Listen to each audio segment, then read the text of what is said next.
Hi everyone! Welcome back to another video. So for today's video ay ipapakita ko po sa inyo kung paano mag-appointment online para makapag-renew ng passport. So if you are interested, panoorin niyo po ito at kung bago ka dito sa channel ko, please consider to subscribe and hit the notification bell para updated ka sa mga susunod na video na i-upload ko. Okay guys, punta lang po tayo dito sa passport.gov.ph/appointment and then may makikita kayong reminders, terms and condition.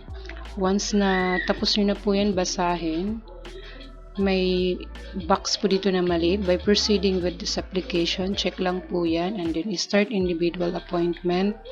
And then kung by group naman, start group appointment. So ako dito tayo sa start individual appointment.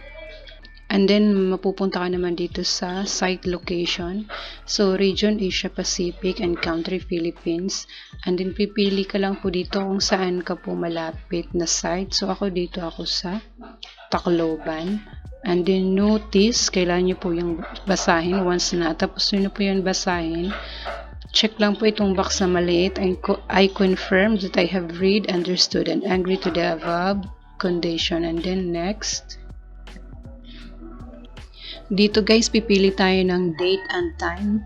As you can see, may mga red and green. So ang green available and red is fully booked. So pipili kayo ng oras na available sa inyo and then i-check nyo lang po itong I'm not a robot.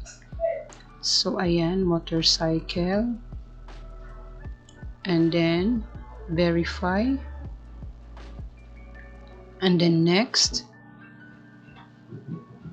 So dito naman tayo sa personal information. So may nakikita kayong warning, kailangan yung basahin yan. And then agree lang kayo once na nabasa nyo na.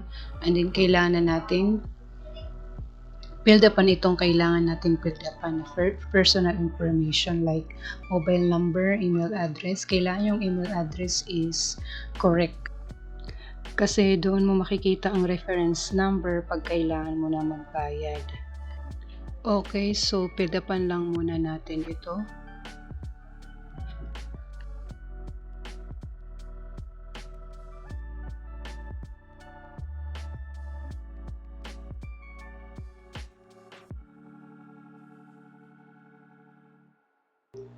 Okay guys, once na na-fill upan mo na yan, next mo lang. And then dito makikita natin ay family information na. So ilalagay natin ang father's information and mother's name information. So pipill upan ko lang po muna ito. And then next. So dito naman ay application information. So application type is renewal. Lagay natin renewal. And then dito ay ang passport number at kung kailan siya na-issue and issuing authority. Lagay natin dito ay ang individual.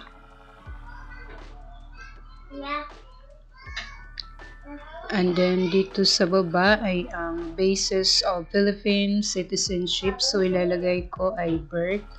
And then passport holder is no, foreign passport holder. And then emergency contact person. So ilalagay ko lang dito. And then contact number. So next lang po natin. Ayan, makikita po natin ay ang contact information na. Dito guys, ilalagay naman po ang current address. And then city of province. And then occupation, office number, and then office address. Okay? And then next. Dito guys, sa information review. So kailangan nyo pong i-review ang mga in-input nyong information kung tama ba. So kung may mali, kailangan nyong i-back lang and then i-correct. So once na okay naman, wala namang mali, tama naman po yung nilagay yung information, especially yung spelling ng name, i-check nyo lang po itong I'm not a robot. So, ayan. And then, verify. So, make sure guys, your schedule appointment ay tama. So, kung okay naman, tama naman, i-check nyo lang po itong box and then confirm. Next. So, ito na po, payment method. May dalawang option siya, regular processing and special processing. So, ang regular is 950, special is 1,200. So, sa akin regular lang. And then, dito naman sa payment method, over the counter po yung pipiliin ko. And then, click itong pay now. Okay, so ito po yung lalabas, payment confirmation. So, meron dyan reminded, ito English, at dito sa baba ay Tagalog. So, babasahin po natin iyan. Pag natapos po nabasa yan ay